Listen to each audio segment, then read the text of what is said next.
Buenas noches a todos, bienvenidos a Hora 23.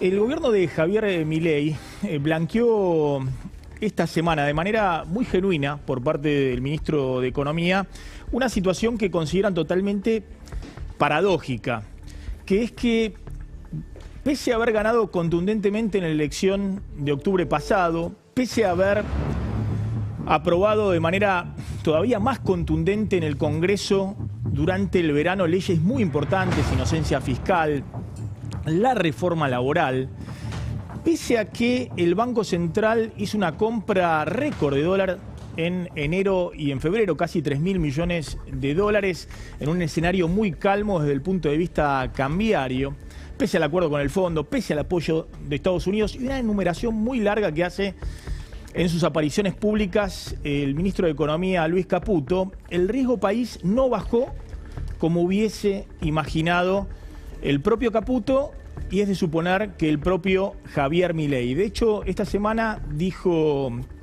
el ministro Caputo, yo hubiese supuesto que hacia fin de 2025 ya hubiésemos estado con 250, 300 puntos de riesgo país, es decir, con la posibilidad de que la Argentina reacceda a los mercados financieros de deuda. Eso no sucedió, la Argentina sigue teniendo el riesgo país, sacando a Venezuela más alto de la región, incluso por arriba de Bolivia y de Ecuador. Y además tiene una situación delicada porque estalla en los últimos días la guerra en Irán. Y eso convulsiona a todo el mundo y obviamente todos empiezan a mirar los países con mayor fragilidad desde el punto de vista financiero. Va a contar en un ratito Pablo Fernández Blanco que en los últimos días, tal vez no casualmente, por lo menos 6 bancos de inversión de Wall Street sacan informes en los cuales elogian el rumbo económico de Milei, dicen que la Argentina tiene efectivamente muchas chances de crecer en el futuro, pero advierten sobre lo que consideran fragilidades o debilidades del esquema económico y sobre todo en un mundo que tiene una inestabilidad terrible a partir de lo que ha ocurrido con Irán, la convulsión financiera, la disparada de los precios de la energía. En ese contexto, claramente, el ministro de Economía empieza esta semana a dejar en claro que ya no hay una apuesta más a Wall Street. Es decir, que el gobierno no va a apostar a emitir deuda en estos niveles de riesgo país para ver si después puede haber una baja adicional del riesgo país. Y eso genera, muchos creen, un problema, porque esta economía necesita dólares y la fuente inicial que se pensaba de dólares era justamente una baja fuerte del riesgo país, la posibilidad de refinanciar vencimiento de deuda. La Argentina tiene todavía 10.000 millones de dólares de deuda que vencen este año. No parece demasiado relevante, pero sí el año que viene, en el año electoral, vencen más de 21.000 millones de dólares con acreedores privados y con organismos internacionales. Y ante ese esquema, el ministro Caputo deja en claro esta semana que el plan es no más Wall Street, sino los dólares del colchón. Fue muy comentado esta semana el banco oficial, el principal banco oficial de la Argentina, en una campaña fuerte diciendo: vengan con los dólares que tienen el colchón para depositarlos en el sistema financiero, que le van a pagar una rentabilidad, no van a perder. Y Caputo, que insisto, deja en claro: no vamos a ir a Wall Street en estas condiciones, se enoja con los economistas y con tal vez los bancos de inversión que dicen que la Argentina tiene un dólar atrasado, o que le falta reservas en el Banco Central, o que tiene una fragilidad en la economía real que no termina de arrancar y hay un sector industrial que está crujiendo o una construcción que no arrancó. Y fíjense, Caputo hoy en Mendoza, en un foro empresario, dice: hay 170.000 millones de dólares de los argentinos en el colchón y creemos que la forma de ponerle nafta a esta economía es que esos dólares entren al sistema. Mirá. En Argentina están en dólares y nosotros necesitamos que esos dólares vengan, o sea, se formalicen, vengan al sistema financiero para que pase esto que nosotros dijimos, para que empiece a haber crédito al sector privado. Una economía sin crédito no puede crecer. no es una casualidad que Argentina no crezca desde el 2011 y nosotros cuando llegamos a este gobierno, el crédito al sector privado representaba solo 3 puntos de producto. En este gráfico están viéndolo. En cualquier país, digamos, mediano, eso está por arriba del 30%, en un país más desarrollado arriba del 60%, en países desarrollados está arriba del 100%. Entonces, Argentina no es que no tenga, los argentinos no es que no tengan los ahorros, tienen casi 3 veces debajo del colchón lo que es la cantidad de digamos, los depósitos en pesos que hay medidos en dólares en todo el sistema financiero. 70.000 millones de dólares que hay de depósitos en pesos medidos en dólares, hay 170.000 debajo de los colchones. Dice, miren, hay 3 veces los depósitos en pesos que tienen en el sistema financiero. Los argentinos están en los colchones, debajo de los colchones, 170.000 millones de dólares.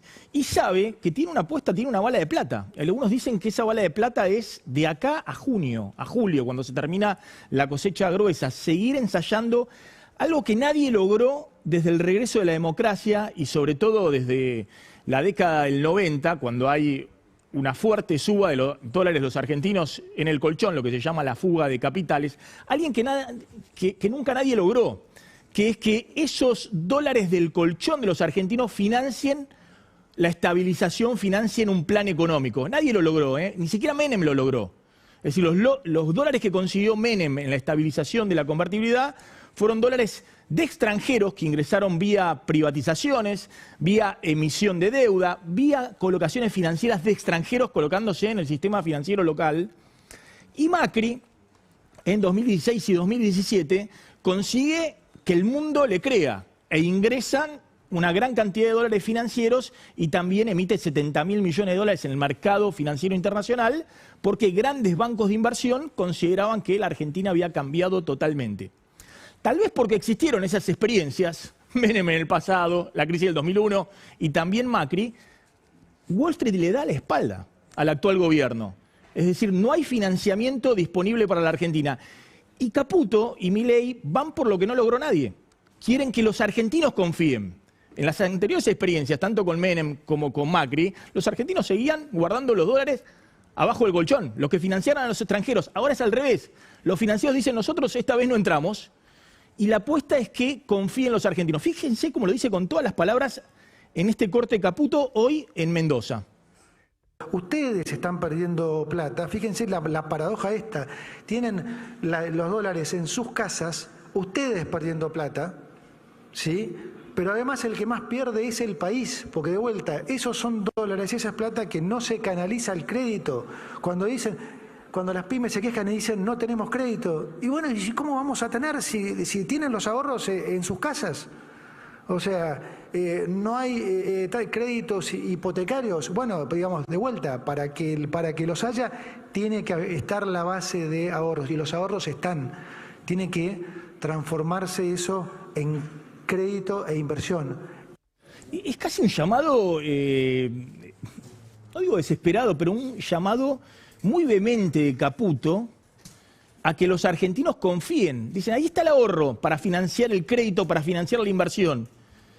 Y ahí está la ley de inocencia fiscal y ahí está la gran apuesta que tiene el gobierno en los próximos meses, porque hay cada vez más voces, no solamente en Wall Street, sino economistas, Cavallo, Kigel, economistas del sistema financiero, que dicen, bueno, si no entran los dólares, libera todo, libera el tipo de cambio, que el dólar encuentre el valor que tenga que encontrar, saca las bandas cambiarias y resetea el esquema económico.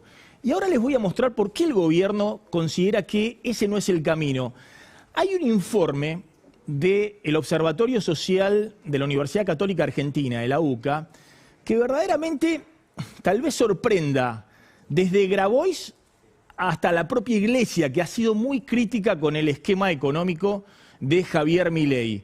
Ese informe muestra lo que ya se sabe, que la pobreza medida por ingresos ha caído del 40% al 28%, o en la medición de la UCA del 45% al 36%, pero también se ha reducido, fíjense, según este informe de la UCA, la inseguridad alimentaria, es decir, El director de este informe, Agustín Salvia, el director del Observatorio Social de la UCA, dice: los más pobres están mejor con Milei de lo que estaban en 2022 y 2023 con Alberto Fernández. Esto que se hacen mediciones propias de la UCA, en una encuesta que vienen haciendo desde el año 2005, muestra que efectivamente la inseguridad alimentaria cayó respecto a 2023. Pega el salto con la disparada de la inflación y el dólar a la primera parte de 2024 y hoy está por debajo en 2025, fines de 2025, lo que estaba en 2023. Pero cuando se mira los sectores sociales, eso es muy notorio, sobre todo en los sectores bajos. En los sectores bajos, de nuevo, a fines de 2025 la inseguridad alimentaria es menor de la que estaba en el tercer trimestre de 2023. Y lo mismo en los sectores muy bajos.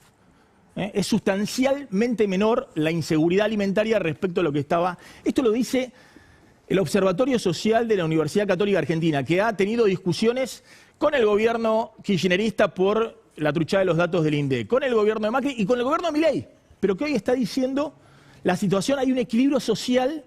¿Y por qué plantea esto Salvia desde la UCA? Dice, bueno, acá hay dos fenómenos. Uno, la desaceleración de la inflación, que beneficia fundamentalmente a los más pobres. Y dos, porque el gobierno se ha preocupado por reforzar la asignación universal por hijo y políticas alimentarias directas a los sectores más desprotegidos. Hay otro dato respecto a esta expectativa que genera el gobierno de Milei que está en este mismo informe. Fíjense, cuando en la encuesta de la UCA se le pregunta a las familias, usted vive, la placa siguiente por favor, ¿usted vive mejor o peor que sus padres? Hay una mayoría que contesta, vivimos peor que nuestros padres. El deterioro generacional, la percepción sobre... acá estamos mezclando. Hay una percepción de que se ha deteriorado la expectativa respecto a generacionalmente. Esto viene desde la década del 90. Pero cuando se le pregunta, ¿usted cree...? Ahí está, perfecto. Cuando se le pregunta... ¿mis hijos o nietos tendrán más oportunidades de las que yo tuve? El 82% considera que sí, que va a haber más oportunidades. Y sobre todo, en los sectores bajos y muy bajos, el porcentaje es mayor. 86,7% y 85,9% en los sectores más bajos. Cuando se le preguntaba, ¿usted está viviendo peor que sus padres? Los que peor estaban viviendo respecto a sus padres eran los sectores más bajos, que son los que tienen la expectativa más alta. En síntesis, según este informe de la UCA, pese a lo que plantean desde sectores de la oposición o pese a lo que plantean con críticas desde distintos sectores políticos y sociales al gobierno, que ven con mucha preocupación, imagino que el gobierno también, la pérdida de puestos de trabajo en el sector de la construcción o en el sector industrial, la UCA está diciendo que hay un equilibrio social que el gobierno ha ganado con la desinflación. Y ese equilibrio social se puede poner en riesgo si se dispara nuevamente la inflación. Y eso es tal vez por qué el gobierno insiste con que antes de priorizar el nivel de actividad, antes de liberar el cepo y liberar el dólar para ver si se reactivan las economías que hoy están sufriendo, la construcción, la industria, sigue priorizando la desinflación. Porque tal vez lo peor que podría pasarle al gobierno de Javier Milei es romper este equilibrio social que dice la UCA, hoy está manteniendo la adhesión social que tiene el propio gobierno y la expectativa que tiene hacia adelante el gobierno de Javier Milei. Ya nos vamos a meter con todos los temas, está Delfina Galarza, está Pablo Fernández Blanco, está Hernán Harris. Mucha agenda política, mucha agenda económica, salió también el REM de las expectativas y los pronósticos para dólar e inflación de este año, cruces entre el gobierno y los industriales y sobre todo la situación internacional. Está Marcelo Elizondo, cómo impacta la crisis internacional, la guerra en Irak sobre Argentina. Devin Logistics, 25 años de trayectoria en despacho aduanero y logística internacional con fletes marítimos, aéreos y terrestres. Devin Logistics, los precios más bajos del mercado y tus conexiones aseguradas. Devin Logistics, 25 años de trayectoria en despacho aduanero y logística internacional, fletes marítimos, aéreos y terrestres, con conexiones a todo el mundo, normativas cambiarias y aduaneras. Devin Logistics, tus conexiones aseguradas. Arfox 100% eléctrico premium llegó a la Argentina y a la concesionaria Bike La Plata, la número 1 en ventas de bike. Llegó Bike a La Plata. Amplio stock de modelos, versiones y colores listos para vos. Tomamos mejor tu usado o te damos la financiación para que el placer de Bike sea tuyo. Llevamos la tecnología Bike desde La Plata a todo el país, sumando clientes felices. Contactanos, subite ya al auto de tus sueños.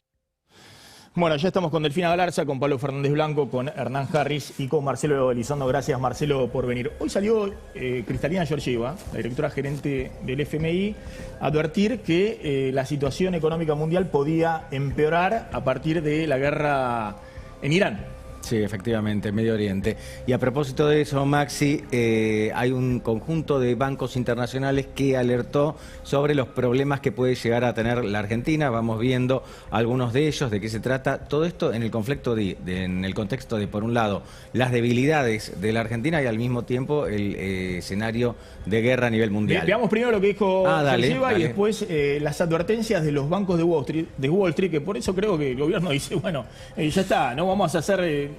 por este camino, vamos a ver si convencemos a los argentinos antes de seguir soñando de que nos van a financiar desde Wall Street. Mira. The global economic resilience is tested yet again by the new conflict in the Middle East. As in all conflicts, I mourn for the suffering and loss of life. And I want to stress that at the IMF we recognize our responsibility as a guardian of international economic and financial stability to closely monitor events and assess their impact on the economies of our members. This conflict, if proven to be more prolonged, has obvious potential to affect global energy prices, market sentiments, growth and inflation. Bueno, ahí está, las advertencias desde Wall Street, Pablo. Efectivamente, Maxi, un poco retomando lo que decía Cristalina Georgieva, los bancos están empezando a producir informes a propósito del conflicto en Medio Oriente y entre ellos, muchos de ellos mencionan a la Argentina. Algunos de los bancos de primera línea, bancos de inversión a nivel mundial que hablan del país son los que estamos viendo en pantalla. Menciono algunos nada más: Citi, JP Morgan, Barclays, Wells Fargo, el BofA y el Morgan Stanley, por ejemplo. Ya van a llegar otros informes de bancos también en la misma línea y empecemos a pasar revista a ver cuáles son las debilidades del país en este nuevo contexto de guerra. A ver, en principio, el viejo y conocido dólar. ¿Cuál es el problema para la Argentina y cuáles son las fortalezas? En principio, si como decía Georgieva, suben los precios internacionales de la energía, la Argentina se puede beneficiar porque es una exportadora sobre todo de petróleo. Sobre todo de petróleo. También tiene algunas exportaciones de gas que tiende a subir el precio. Ahora, ¿cuál es el problema? El tipo de cambio, naturalmente. Hay muchos que dicen que en la Argentina el tipo de cambio está atrasado, con lo cual tendría margen para subir. También en un contexto de incertidumbre mundial. Pasemos a la que sigue. Que tiene que ver con la inflación. Bueno, acá es un poco una de cal y una de arena. Es obvio que la inflación la inflación es mala para la economía, esto lo sabemos nosotros y también lo saben los bancos internacionales. Lo bueno es que Milei ha colaborado, el gobierno de Milei ha colaborado con la desinflación. ¿Qué es lo malo? Y a propósito de esto, hoy se conoció nueva información del Banco Central, que lo que se dio hasta acá va a ser difícil que ocurra de acá en adelante al mismo ritmo. Es decir, estamos esperando una inflación que hoy está promediando entre el 2 y el 3% mensual y esto se puede repetir de aquí en adelante. Y si querés te dejo una más. A propósito de las advertencias de los bancos, bueno, ¿qué va a pasar con la actividad económica? Un poco lo que estamos viendo, pero profundizado. Hay 3 sectores en la Argentina que están llevando el carro, si querés, que están llevando la delantera, que son energía, sobre todo petróleo, minería y agro. Ahora, hay otros sectores que no están respondiendo de la misma manera y por otra parte, la Argentina no tiene, según estos bancos de inversión, tantos recursos fiscales, tanto resto fiscal como para hacerle frente a un contexto de incertidumbre prolongada. Acá lo que hay que entender es que lo que dicen estos bancos de inversión puede estar completamente errado, porque de hecho sí, claro, se han equivocado. Puede terminar la guerra mañana también. No, se han equivocado una gran cantidad de veces en los últimos años. El problema es que son los que forman el sentimiento de Wall Street. Entonces, si están todos de nuevo, y me parece que el gobierno se dio cuenta de eso, si está el coro de los bancos de inversión más importantes, si están los economistas principales del establishment de nuevo, corriéndole el arco respecto a Wall Street, y bueno, el gobierno no puede apostar más a ver cuándo baja el riesgo país, sino que tiene que tratar de moverse. Y por eso me parece que está tratando de pisar el acelerador con el tema de los dólares del colchón. La pregunta es, si no creen lo de afuera, ¿esta vez van a ser los argentinos los que confíen y los que apuesten? Marcelo, te sumo un poquito a la discusión, sobre todo porque además se movió el mundo con lo que sucedió esta semana a partir del sábado con la guerra en Irán, ¿no? Con el bombardeo de Trump a Irán. Ese movimiento en el mundo que mencionás, Maxi, para la Argentina es muy significativo. En primer lugar, porque cuando hay conflictos de esta magnitud en el mundo, lo primero que hay es se detiene el ingreso de fondos financieros en los mercados emergentes. La Argentina venía recibiendo, todavía está recibiendo algunos dólares que las empresas, que las provincias, algo está entrando, eso puede encarecerse o detenerse. Y además, si se agrava, puede haber salida de los emergentes, no solamente de la Argentina, no es un problema de la Argentina. El flight to quality ocurre ni bien el mundo agrava, por lo tanto hay un contexto más complejo en general. La Argentina le agrega sus peculiaridades, que todo el mundo conoce, que tiene pocas reservas, que hay descalzo entre los vencimientos de deuda y las reservas. La discusión sobre el mercado cambiario, de modo que el cambio de contexto, que es general, no es solamente en relación a la Argentina, le genera un problema que seguramente va a tener que considerar el gobierno en términos de aquella aspiración de bajar el riesgo país, salir a financiarse en el resto del mundo. Me parece que habrá que efectivamente hay que mirar distinto. Ahora, y esta apuesta de los dólares del colchón, ¿vos ves que es una apuesta que puede funcionar o es seguir pateando un poquito la pelota para adelante? Y obviamente cuando te acercás al 2027, algunos dicen, Caputo dijo esta semana, no va a haber problema en el 2027 porque Milei va a ganar por 40 puntos, lo van a marcar las encuestas, pero uno dice, siempre en año electoral han sido años de inestabilidad, lo vimos el año pasado, ¿no? Los argentinos yendo a refugiarse en el dólar. La verdad es que la historia muestra que el argentino promedio es bastante reacio a blanquear lo que tiene fuera del sistema, aunque no lo tenga en negro, pero lo tiene fuera del sistema. Lo puede tener una caja de seguridad en blanco, pero lo tiene fuera del sistema. No ha ocurrido significativamente en los blanqueos, en las leyes de blanqueo, que han sido mucho más beneficiosas que esta ley de presunción de inocencia fiscal. Yo creo que más en un escenario complejo, cuando aparece esta turbulencia, esta expectativa de incertidumbre, y yo no esperaría demasiado de los dólares del colchón. A lo mejor algún movimiento hay para algunas operaciones, pero no esperaría esa revolución que te garantiza un colchón sobre el cual te puedas caer tranquilo. Yo eso no lo espero. Bueno, Maxi, el gobierno está buscando alternativas también, porque si no funciona el plan Wall Street está descartado, al menos hoy. Los dólares del colchón, bueno, hay que ver, hay un gran signo de interrogación. El gobierno está buscando otras alternativas entre países amigos. Bueno, hoy estuvo Trump en la Casa Blanca recibiendo al equipo de fútbol, el Inter Miami, que lidera Lionel Messi. Obviamente fue noticia mundial y en ese contexto, ahora vamos a ver la foto con Messi, con De Paul, con Suárez. Mascherano, ¿no? Pero en ese contexto Trump habló de lo que, bueno, muchos temen. Es abrumador el potencial militar de Estados Unidos y de Israel sobre Irán, pero la pregunta es, bueno, ¿cómo se termina esto? Es decir, ¿quién gobierna después de los bombardeos? ¿Quién gobierna Irán? ¿Y quién estabiliza la región, fundamentalmente? Fíjense lo que decía Trump en la Casa Blanca. I built the military and rebuilt it in my first term, and we're using it more than I'd like to use it, to be honest with you, but When we used it, we found out it certainly did work. And I'm once again calling on all members of the Iranian Revolutionary Guard, the military and the police, to lay down their arms. They're only going to be killed.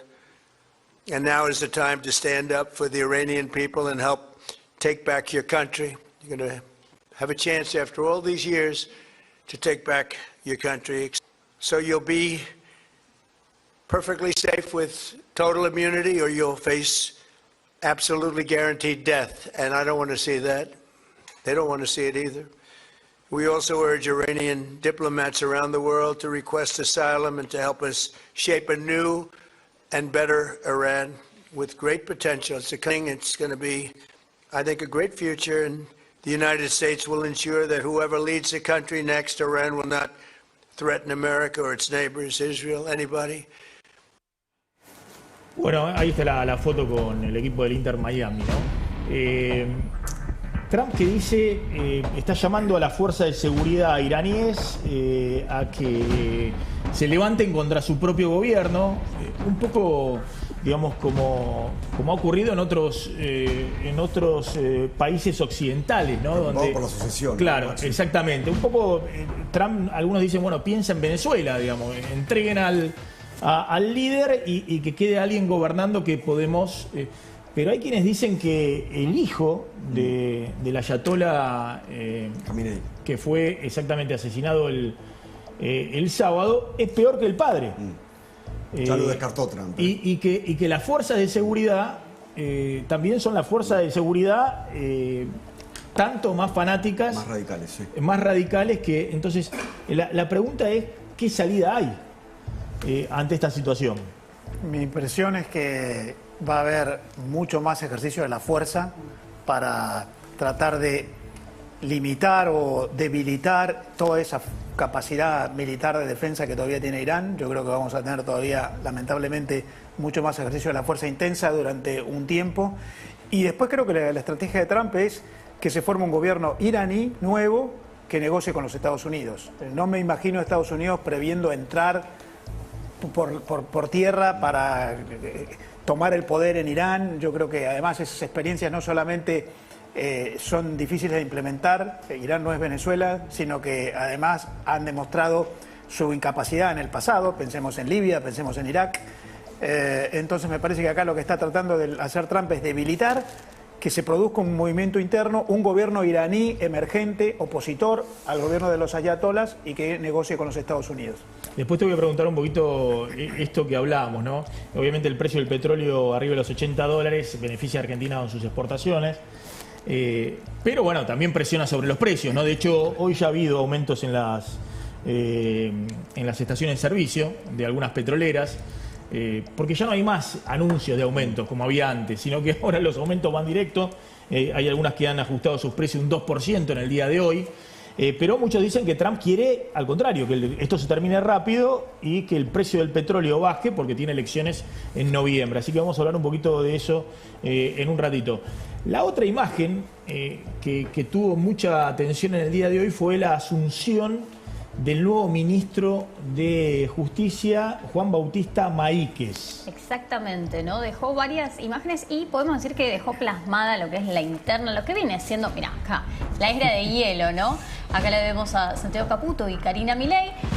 Una imagen que Maxi ya desde las elecciones, digamos, desde las elecciones legislativas, que, bueno, dentro de lo que es Casa Rosada, esta interna viene cada vez en aumento, pero te diría que quedó muy bien plasmada en la apertura de sesiones legislativas. Uno tiene y idea. acá, ¿no? Ahí está. Sí. Esta fue el saludo de hoy, ¿no? Exacto, sí. Mira, ahí Karina lo agarra, le agarra el hombro y Santiago Caputo nunca saca las manos del bolsillo. Ella pasa, ahí lo vemos también a Pablo Quirno, mira, ahí está Carlos Máiquez, tampoco lo saluda, que es el padre de Juan Bautista Máiquez. Bueno, justamente tiene un lugar digamos, es camarista en Casación Federal, ¿no? Ahí la vemos a Karina, pero inimutable, ¿no? Está bien. Ahora, más allá de los gestos, ¿no? Porque uno dice la era del hielo. El que parece que está en el hielo o congelado es Santiago Caputo. A ver, claramente. Karina Milei no solamente pone al ministro de Justicia, sino al segundo, que supuestamente era el hombre fuerte del Ministerio de Justicia. Exactamente. A ver, ¿qué es lo que pasa acá? También se va Sebastián Amerio, que era el alfil de Santiago Caputo, el número 2 en Justicia, que además ocupaba, bueno, un cargo, digamos, una banca en lo que es el Consejo de Magistratura. A ver, desde el ala de Caputo ya sabían que este cambio se venía, obviamente el avance de Karina Milei, pero fue una sorpresa estos dos cambios, ¿no? Por un lado. ¿Cómo fue Delfino? ¿Cómo fue? Bueno, a ver. Porque estaba en medio de una reunión. Exacto. El Consejo de la Magistratura. Exacto. Y dice, tengo que suspender, dejo al vicepresidente, me voy, me tengo que ir a Casa Rosada. Porque lo echaban. Es que, a ver, se enteraron en el mismo día. Esto fue una reunión a la mañana. Amerio estaba en pleno Zoom y ahí dice, tengo una Amerio reunión. que había estado en el palco el domingo con Santiago Caputo y con el Gordo Dan. El Gordo Dan. Con la Fuerza del Cielo. Sí. Y Viola estaba con Menem, con Lule Menem, en otro palco. Viola es el nuevo segundo en el Ministerio de Justicia. Santiago Viola. A ver, Santiago Viola es mano derecha de Karina Milei, porque es el apoderado además de la Libertad Avanza, inclusive desde antes de la presidencia. De hecho, Máiquez entra de la mano de Santiago Viola. Son muy amigos. Exactamente, y digamos, Santiago Viola es quien lo trae a Máiquez y, bueno, ahí se conocen con Karina Milei y también con Martín Menem, ¿no? Acá, por eso se ve muy explícita todo lo que es la interna, pero obviamente esto generó mucho malestar, te puedo decir, en lo que es la interna, porque Justicia era uno de los bastiones resistidos por Caputo que, bueno, digamos, sufrió cierto embate después de las legislativas, ¿no? Mira, si te parece, vemos ahora cómo está un poco el tablero de poder en lo que es la gestión del día a día, tanto del lado de Caputo como Karina Milei. Mira, acá vemos los dos bandos, ¿no? Por un lado, bueno, Santiago Caputo, Karina Milei. Y a ver, ¿cómo queda un poco repartido el tablero de poder? Bueno, hoy en día Santiago Caputo, ¿dónde es que tiene control absoluto?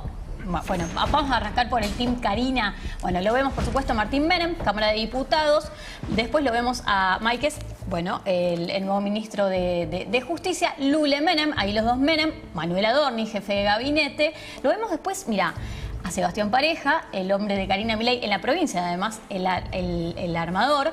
Y después lo vemos, ahí el que tiene barba es Juan Carlos Pagotto, y este es un hombre que va a ser clave, Maxi, porque es el hombre digamos, es un senador que ahora está en la Comisión de Acuerdos y es la que elige los pliegos de los jueces. Este te diría que fue el primer movimiento que fue hace un mes atrás, donde ya se anticipaba que Karina iba a avanzar sobre la justicia. Seguimos. Del otro lado lo tenemos al team Caputo. Bueno, y acá, ¿a quiénes vemos?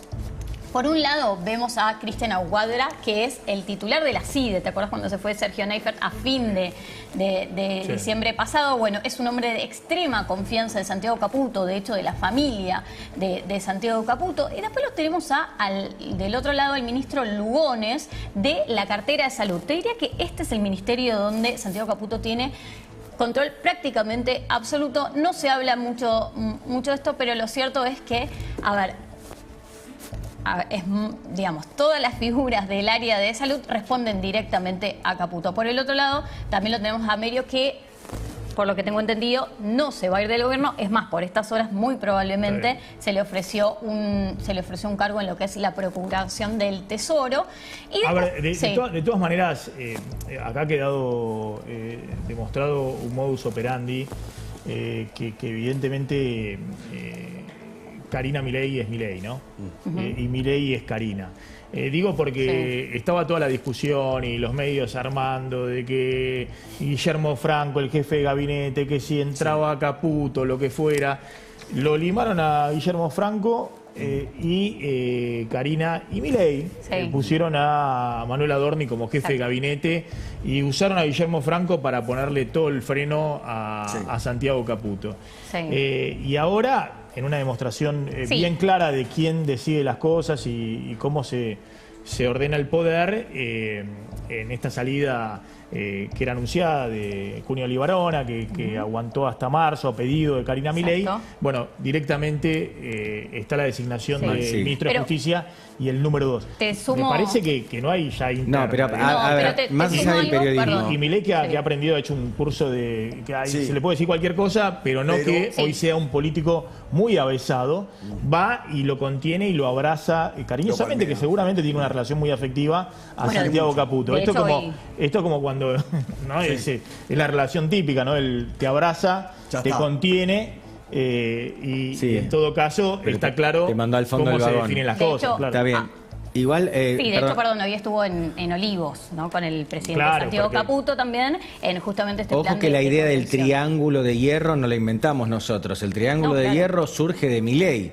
Ese triángulo de hierro ya no está más, porque Caputo ya no tiene, ese vértice no está como antes. De todas formas, algo que sí, digamos, todavía tiene incidencia Caputo en varias áreas. Vos recién decías que a partir de que se va Francos, bueno, hay una avanzada de Karina muy notoria, es cierto, pero a partir de ahí también hubo dos movimientos a favor de Caputo. Por un lado, en lo que es la CIDE, y por el otro lado, lo que es ARCA, ¿no? Hoy Santiago Caputo, por eso lo repito, tiene control en lo que es CIDE, ARCA y Salud. Hay que ver cuáles son los próximos movimientos y si Karina Milei tiene intenciones de avanzar en estas áreas. Bien, engancho esto y vuelvo al tema internacional y vamos a mostrar el último relevamiento de expectativas de mercado del Banco Central, porque se engancha un poco con lo que está pasando en Medio Oriente, ¿no? Y qué puede pasar en la dinámica de la inflación.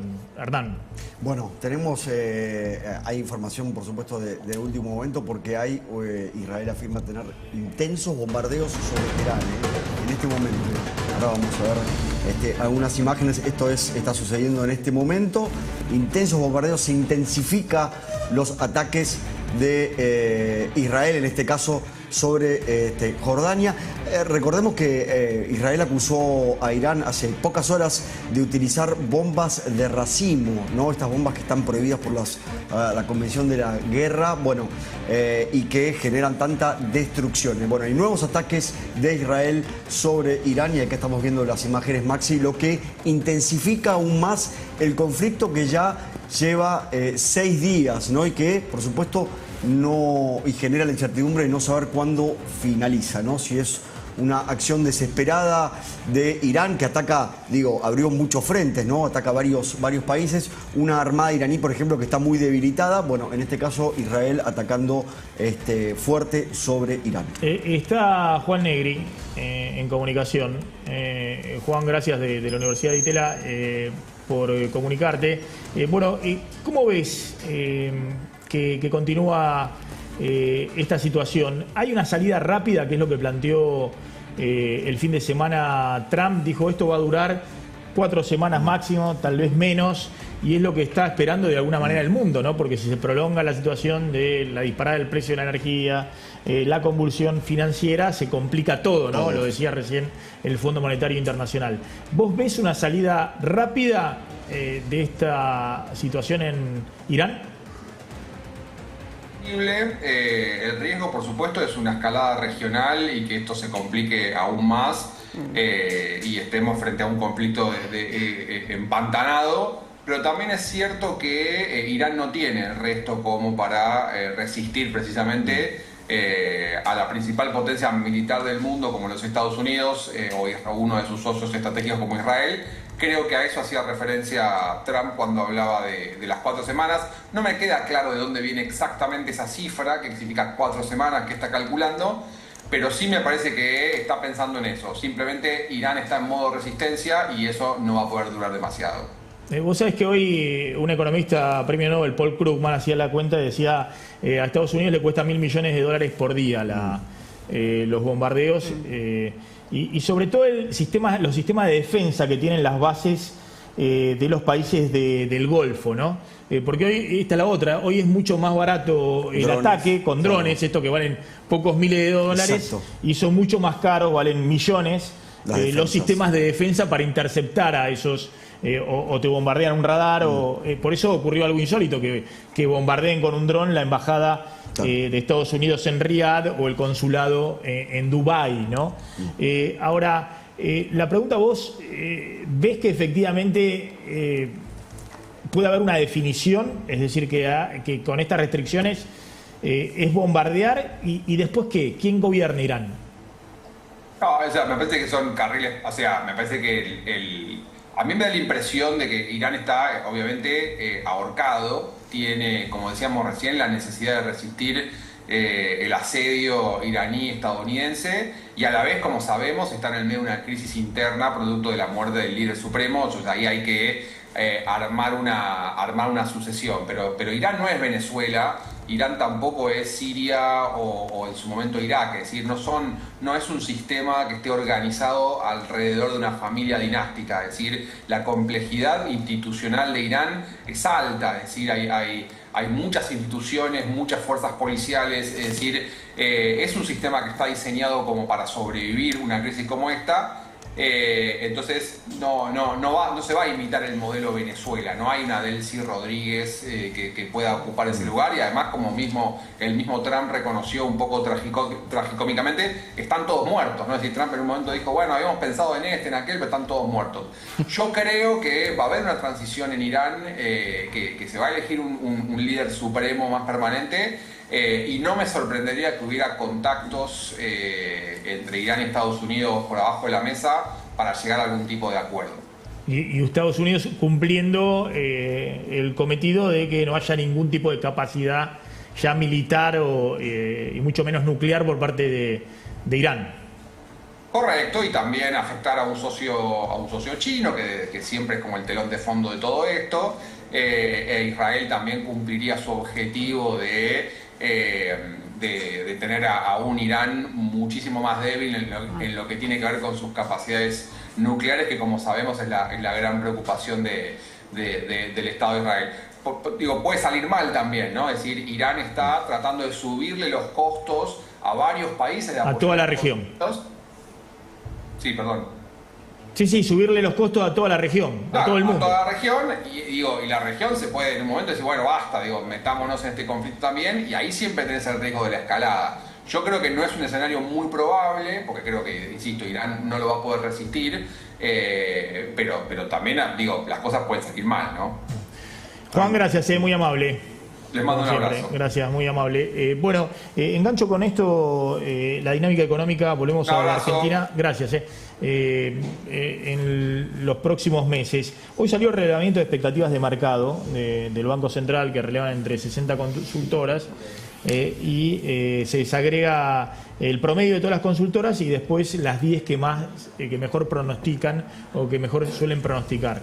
Y lo que se ve ahí, lo describo yo, si querés, Pablo, porque no se ven las dos líneas. Sí, pero la línea de abajo es el pronóstico que había en enero respecto al sendero de inflación para los próximos meses. Sí, ¿no? Sí. Y la línea de arriba es el último pronóstico, el de febrero, el que se hizo en febrero para los próximos meses. Lo que está a la izquierda es el promedio de todas las consultoras, y lo que está a la derecha son los 10 que mejor pronostican. Si uno ve el de la derecha, que son los 10 que mejor pronostican, lo que se ve ahí es que hay un descenso de la inflación, pero bueno, lento, 2,7 para febrero. Vamos a ver, esto se lo va a conocer el INDEC la semana que viene. Claro, hay un deterioro 2,6, de la expectativa, 2,2. ¿no? Claro, exactamente, que hay una desinflación más lenta. De hecho, fíjense, las consultoras están hablando en agosto, las 10 que mejor pronostican, de una inflación del 1,8%. El promedio dice 1,5%. De cualquier manera, es una inflación distinta a la que ha planteado el gobierno, ¿no? De que en agosto iba a empezar con 0, algo, ¿no? ¿Cómo ves esos escenarios, Marcelo?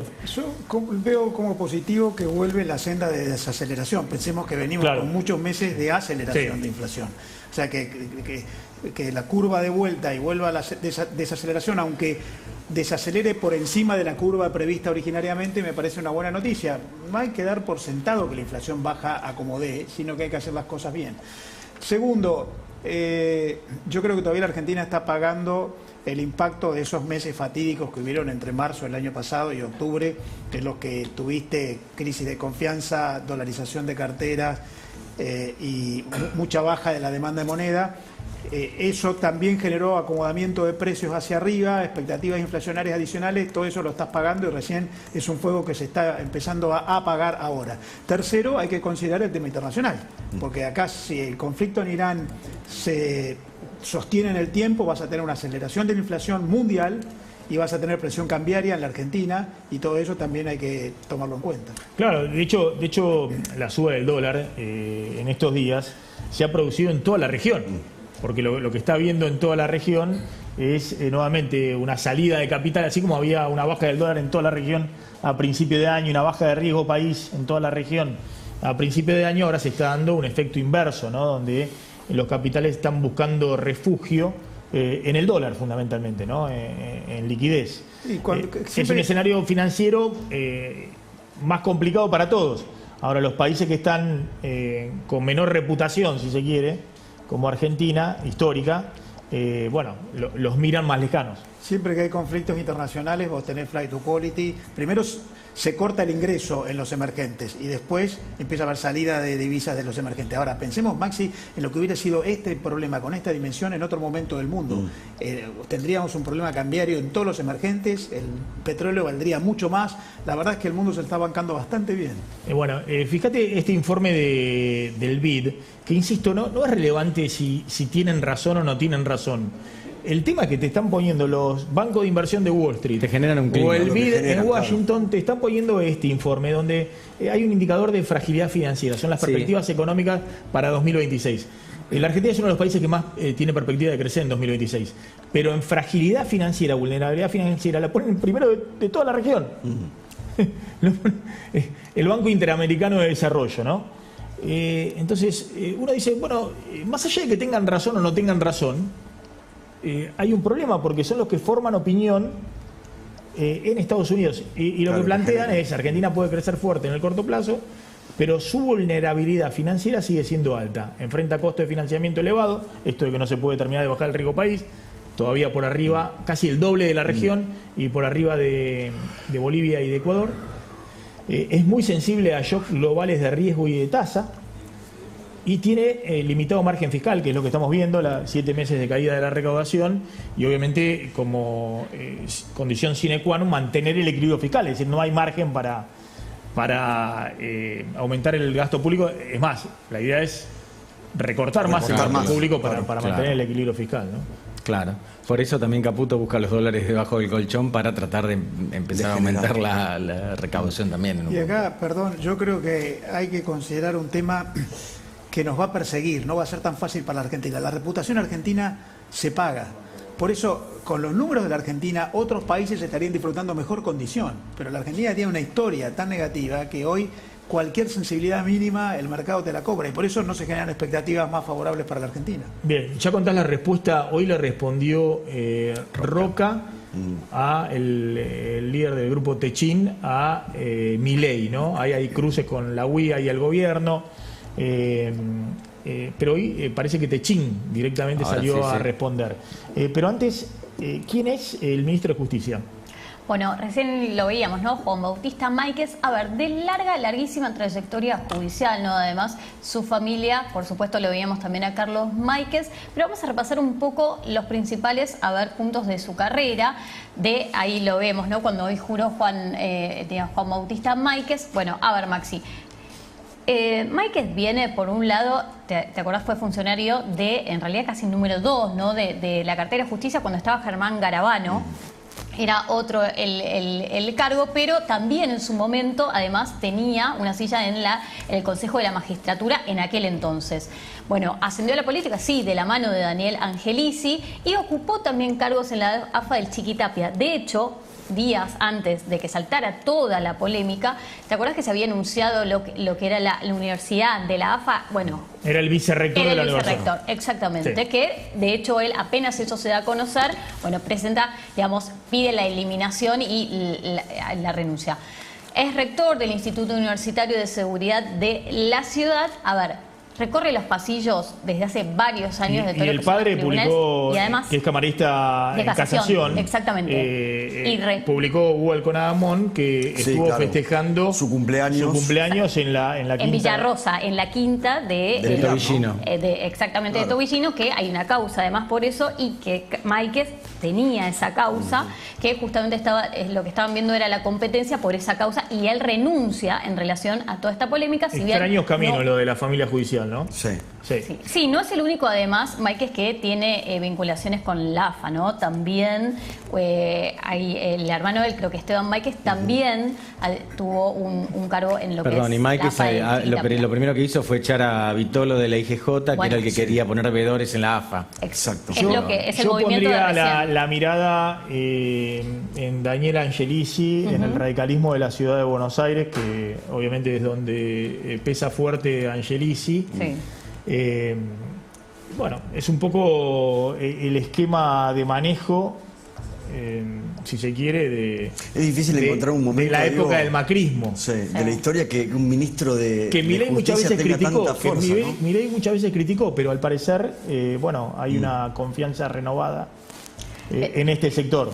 Exactamente, eso parece. Mira, acá te sumo algo que es lo que va a tener que afrontar Mike, que tiene que ver básicamente con las vacantes judiciales, ¿no? Estamos hablando de más de 1000 cargos, bueno, 364 vacantes y hay 203 pliegos en manos del Poder Ejecutivo, ¿no? Que esto tiene que ver con los juzgados, 146 jueces federales, 37 fiscales federales vacantes y 45 defensores públicos. A ver, la prioridad es avanzar sobre esto, todo lo que tiene que ver con los pliegos de la Corte Suprema. Esto por el momento no es la intención del gobierno, esto ya de hecho lo explicitó Máquez en alguna entrevista que dio, y además no es prioridad del gobierno, pero sí avanzar con los jueces. Y el sistema acusatorio también, seguir implementándolo. Ahora contamos, después de una tanda cortita, la respuesta de Techin a Milei.